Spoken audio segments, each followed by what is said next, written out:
materi yang pertama ini kita akan membahas tentang struktur hadis. Struktur hadis dibagi menjadi 4, yaitu rawi, matan, sanad, dan mukharij.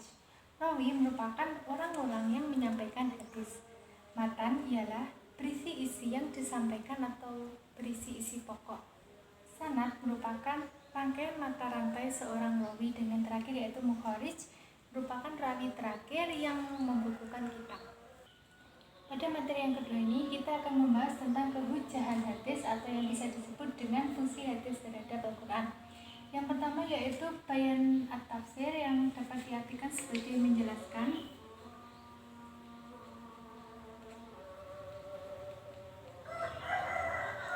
Yang kedua yaitu bayan at-takrir yang dapat disebut dengan memperkuat.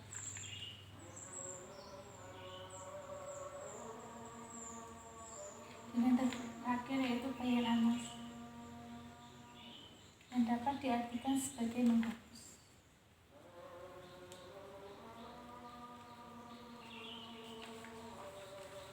Bayan at-tafsir yaitu hadis yang berfungsi untuk menjelaskan atau menafsirkan ayat dari Al-Quran sehingga makna-makna Al-Quran menjadi lebih khusus. Yang kedua yaitu bayan at-takrir dapat diartikan sebagai hadis yang berfungsi untuk memperkuat ayat-ayat yang ada dalam Al-Quran. Dan yang terakhir yaitu bayan nasakh yang dapat diartikan sebagai hadis yang bisa menghapus hukum yang telah berlaku dalam Al-Quran, karena pada saat itu Al-Quran diturunkan sebagai kebutuhan orang Arab. Pada bab ketiga ini kita akan membahas tentang sejarah perkembangan hadis. Sejarah perkembangan hadis dibagi menjadi 3, yaitu pada masa Rasulullah, pada masa Khulafaur Rasyidin, dan pada masa tabi'in.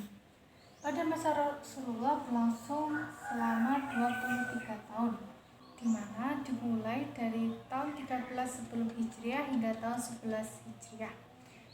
Cara Rasulullah menyampaikan hadis yaitu melalui majelis al-ilim, melalui ceramah atau pidato di tempat terbuka, dan kejadian-kejadian yang dialami oleh para sahabat.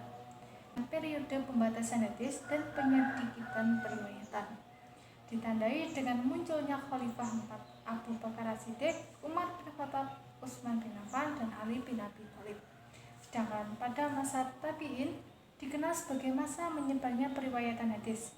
Metode yang dilakukan para tabi'in dalam mengoleksi dan mencatat hadis yaitu melalui pertemuan-pertemuan dengan para tabi'in. Kata-kata yang dijadikan pusat pembinaan dalam periwayatan hadis yaitu Madinah Al-Munawwarah, Makkah Al-Mukarramah, Kufah, Basrah, Syam, Mesir, Maghribi, dan Andalusia, serta Yaman dan Khurasan. Pada materi yang keempat ini kita akan membahas tentang masa kodifikasi hadis, yaitu masa penulisan hadis secara resmi atas perintah langsung dari khalifah. Masa ini sudah ada sejak zaman Nabi. Akan tetapi, pada saat itu Nabi melarang menuliskan hadis karena ditakutkan akan tercampur dengan Al-Quran. Pada masa khalifah yang pertama dan yang kedua, ini masih belum diperbolehkan menulis hadis. Masih dalam masa pembatasan periwayatan, sedangkan pada masa khalifah ketiga dan keempat ini harus mendatangkan saksi. Disinilah muncul hadis-hadis palsu. Pada masa Khalifah Umar bin Abdul Aziz mulai dibukukan hadis. Di sini Az-Zuhri dikenal sebagai ulama pertama yang menuliskan hadis secara resmi. Pada bab kelima ini kita akan membahas tentang ilmu mustalahul hadis. Pengertiannya yaitu mustalahul hadis adalah salah satu cabang ilmu wajib yang dipelajari guna melengkapi pengetahuan dan wawasan keilmuan untuk dapat berinteraksi dengan dalil-dalil syar'i dalam rangka menggali hukum-hukum Islam yang wajib diamalkan oleh setiap muslim. Setelah itu kita akan membahas tentang ilmu hadis dirayah. Ilmu hadis dirayah adalah ilmu yang mempelajari tentang hakikat periwayatan yang bermaksud untuk memindahkan berita dalam hadis sesamanya dan menyandarkannya kepada orang yang membawa berita atau yang menyampaikan berita tersebut kepada yang lainnya.